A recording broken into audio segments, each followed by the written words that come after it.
வணக்கம் நேயர்களே. வெற்றி உங்களுக்கு கிடைக்க வேண்டும் என்பதற்காகத்தான் இந்த நிகழ்ச்சி. உலகத்திலே எல்லா பிரச்சனையும் ஒரே அடியாக ஒரே நேரத்தில் முடிந்து விடாது. அந்த பிரச்சனைகள் எப்படி இருக்கிறது, அந்த சூழ்நிலை என்ன, அதன் பின்விளைவுகள் எப்படி இருக்கும் என்று பார்த்து முடிவு செய்வதுதான் வாழ்க்கை.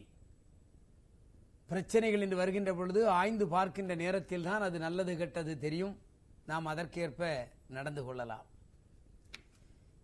ஒரு சாதாரண கத்தியை எடுத்துக்கொண்டால் அது நல்ல வகையில் பயன்படுத்த வேண்டும் என்று சொன்னால் காய்கறிகளை நறுக்கலாம், பழங்களை வெட்டி சாப்பிடலாம், நமக்கு எது தேவையோ அதை செய்து கொள்ளலாம். அதே நேரத்தில் அதே கத்தியை எடுத்து மாறுபட்ட கோணத்தில் சிந்தித்தால் அங்கே நம் மீது பழி வந்துவிடும், அங்கே நாம் தவறிழைத்தவராக மாறிவிடுவோம். எனவே பயன்பாட்டை பொறுத்துதான் வாழ்க்கையில் வெற்றி கிடைக்கும். அந்த வெற்றியை நாம் எப்படி பெறுவது, அந்த சூழ்நிலையை எப்படி நாம் அலசி ஆராய்ந்து பார்ப்பது என்பதுதான் முக்கியம். இடத்துக்கு ஏற்ப சூழ்நிலைக்கு ஏற்ப நாம் சிந்தித்து பார்த்து வெற்றி பெற வேண்டும். ஐயா ராமகிருஷ்ண பரமஹம்சரிடம் ஒரு இளைஞன் வந்தான். அந்த இளைஞன் ஒரு கேள்வி கேட்டான். ஐயா, கடவுள் ஏன் பூனைக்கு கூர்மையான பற்களை வைத்திருக்கிறார், அது நல்லதா கெட்டதா என்று கேட்டார். அதற்கு பரமஹம்சர் சொன்னார், அது சூழ்நிலைக்கு ஏற்ப. ஒரு பூனை குட்டியிடம் போய் நீ அந்த தாயின் பற்கள் எப்படி என்று கேட்டால் அந்த பூனைக்குட்டி சொல்லும், என் தாயை போல், என் தாய்க்கு இருக்கின்ற பல்லை போல் ஒரு உதவி செய்கின்ற அல்லது நம்மை அரவணைத்து செல்லுகின்ற ஒரு பல் எங்கும் யாரிடமும் கிடையாது. என் தாயின் அந்த பற்கள் அவ்வளவு கருணை உள்ளம் படைத்தது. மழை வருகின்ற நேரத்தில் என்னை பவ்யமாக கவ்வி சென்று மழையில்லாத இடத்தில் வைக்கிறது. குளிரிலே இருந்து என்னை காப்பாற்றுகிறது. அந்த பற்களால் என்னை கவ்வி செல்கின்ற பொழுது எனக்கு வலிப்பதில்லை, இதமாக இருக்கிறது என்று அந்த பற்களை பாராட்டி அந்த பூனைக்குட்டி சொல்லும். ராமகிருஷ்ணன் மீண்டும் சொன்னார், அதே போல அந்த பூனையின் பற்களை பற்றி ஒரு எலியிடம் கேட்டால் அது என்ன சொல்லும்?